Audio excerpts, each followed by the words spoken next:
Hello, have a very nice day. This is election time. Election का time है। नेता लोग खूब प्रचार करने में लगे हुए। मैं समझता प्रचार करना चाहिए। अगर एक टूथपेस्ट बेचने वाला अपने टूथपेस्ट की बार बार मशहूरी करता है टीवी में, अखबारों में, कि ये क्लोजअप ही लो,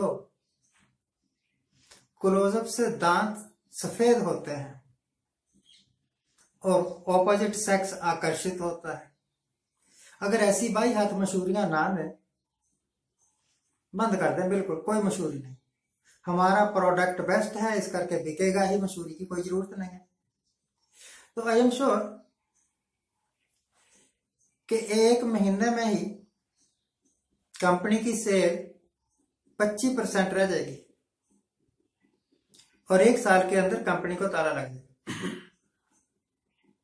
सारा कुछ आजकल एडवर्टाइजमेंट पर ही टिका हुआ है। अभी तो इलेक्शन का टाइम है और आचार संहिता लागू है। अदरवाइज आप बाजार में निकल जाओ, आप पेट्रोल लेने निकल जाओ, आप रेलवे स्टेशन पर चले जाओ, आप बस स्टैंड पर चले जाओ, कहीं भी, एनीवेयर। ऑफ कोर्स शमशान घाट में नहीं, हर जगह मोदी की फोटो दिखती थी, शमशान घाट में नहीं दिखती थी, क्योंकि शमशान का नाम ही खतरा है। और कौन चाहता है कि मैं मर जाऊं? कौन चाहता है कि मैं मर जाऊं? बाकी हर जगह मोदी साहब के मशहूरी के बोर्ड, और हर बार आपको मन की बात सुनने को मिल जाती थी। आज तक किसी प्रधानमंत्री ने अपने मन की बात नहीं बताई, परंतु पिछले 10 साल से जो मन की बात बता रहे हैं। अरे हमें क्या मतलब कि तेरे मन में क्या है क्या नहीं है, ये बताओ कि तुमने देश के वास्ते किया क्या है। तो सबसे बड़ी तस्वीर आती है कि इन्होंने सड़कें बढ़ाई है, सड़कें बढ़ाई है। मुझे तो ऐसा लगता है कि जिसको हम कहते हैं ना कि शेरशाह सूरी ने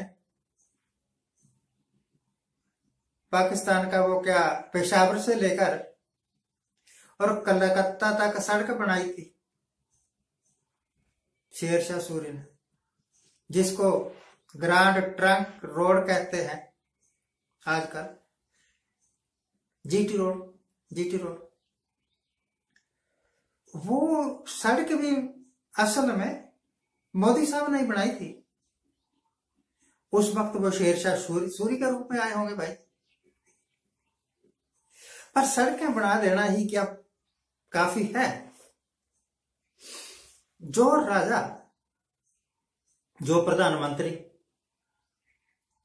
अपने देश के किसानों की बात नहीं सुनता, बल्कि हर एक हरवा अपनाता है कि किसानों की जमीनें किसानों के पास ना रह के कुछ 2-4 चुने हुए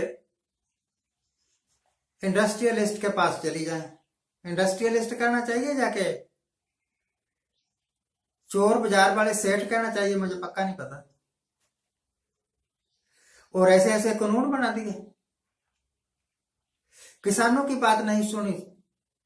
750 किसानों की हत्या हो गई मोदी के राज में। हत्या इस करके कह रहा हूं कि अगर वो अपने घर होते, अगर आंदोलन ना कर रहे होते, तो शायद वो इस तरह बेगती मौत ना मरे। सरकार ने नहीं सुना। खिलाड़ी, लड़कियां, पहलवान लड़कियां आंदोलन करती रही, किसी ने नहीं सुना। टीचर्स आंदोलन करते रहते हैं, कौन सुनता है? यूनिवर्सिटीज में, स्कूलों में लाखों की तादाद में टीचर्स की और प्रोफेसर्स की और लेक्चरर्स की पोस्ट खाली है, आज तक किसी ने नहीं भरी। हॉस्पिटल्स हैं, हॉस्पिटल्स में डॉक्टर नहीं है, दवाइयां नहीं है, किसको परवाह है? हु बदर्स? लोगों को बताने के लिए हर रोज उद्घाटन करने हैं। पूरे देश में जिस तरह कोई पागल हो ना, पागल टिक के नहीं बैठता, चारों तरफ दौड़ता रहता है, चारों तरफ दौड़ता रहता है। अब तो शायद मर गई होगी।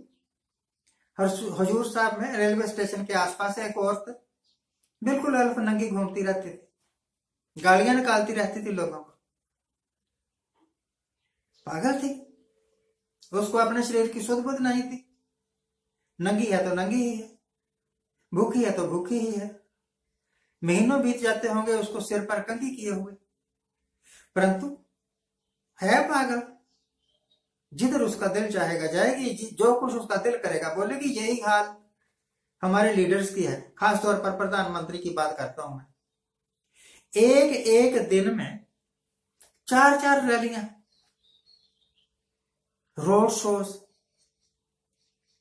अरे प्रधानमंत्री का काम सिर्फ रैलियां करना ही रह गया है, रोड शोज करना ही रह गया है। बस इस तरह पब्लिक को देख के हाथ हिलाते रहो, यही विकास है? नहीं, प्रधानमंत्री को तो बहुत काम होते हैं। जिस तरह आजकल चाइना हर रोज कोई नई खुरापात कर देता है, कभी हमारे गांवों के नाम बदल देता है, कभी हमारी जमीन पर कब्जा कर लेता है, कभी हमारे सैनिकों को पीट पीट के मार देता है। और ये लाल लाल आंखें, ये 56 इंच का सीना दुम दबा के बैठा रहता है। मुझे नहीं लगता कि ऐसे शख्स को प्रधानमंत्री बने रहने का कोई हक है। अगर इनकी जगह डॉक्टर मनमोहन सिंह होता, और जैसे जैसे घपले अब सामने आ रहे हैं, सुप्रीम कोर्ट ने कई चीजों को तो कह दिया कि ये असंवैधानिक है। इलेक्शन बॉन्ड फॉर एग्जाम्पल असंवैधानिक, जिसकी कोई जरूरत नहीं थी। और वो पार्टी जिसने सबसे ज्यादा पैसे लिए इंडस्ट्रियलिस्ट से, अपना खजाना भरा, उस पार्टी को भ्रष्टाचार से कोई परहेज नहीं है। और हमें पढ़ा रहे हैं कि हम भ्रष्टाचार के खिलाफ लड़ाई लड़ रहे हैं। अगर आप भ्रष्टाचार के खिलाफ लड़ाई लड़ रहे हो भाई, तो भ्रष्टाचारियों को शरण क्यों देते हो? उनको अपनी पार्टी में शामिल क्यों करते हो? अगर एनालिसिस किया जाए तो अगर मोदी साहब की पार्टी में 100 MP है ना, या 100 मेंबर्स हैं, ऐसे ही समझ लो आप, तो उनमें से 70 लोग ऐसे हैं जो करप्ट है। एग्जाम्पल हमारे पास है महाराष्ट्र की पक्की एग्जाम्पल। और ऐसे ही असम का आजकल जो मुख्यमंत्री है, पहले कांग्रेस में था, करप्शन केसेस से लगे हुए, और ईडी और इनकम टैक्स वाले उसके पीछे थे पड़े हुए। डर था कि कभी भी गिरफ्तार हो सकता है, और नहीं हुआ गिरफ्तार, मुख्यमंत्री बन गए। सिर्फ एक काम किया छोटा सा, कि कांग्रेस को छोड़ दिया और बीजेपी में शामिल हो गए। तो एक भ्रष्ट आदमी को अपनी पार्टी में लेकर फिर कहते हो कि हम सबसे ईमानदार पार्टी है, ये तो सबसे बड़ी बेशर्मी है। हिंदुस्तान को अगर एक साफ सुथरा होनेस्ट राष्ट्र बनाना है, तो उसके वास्ते ऐसे सत्ता के लालचियों को वोट मत देना। मैं तो नहीं दूंगा, खैर मैं नहीं दूंगा। पहले वोट दी ये सोच के, एक गाना है, दिल दिया दर्द लिया, हमने वोट दी और दर्द ले लिया।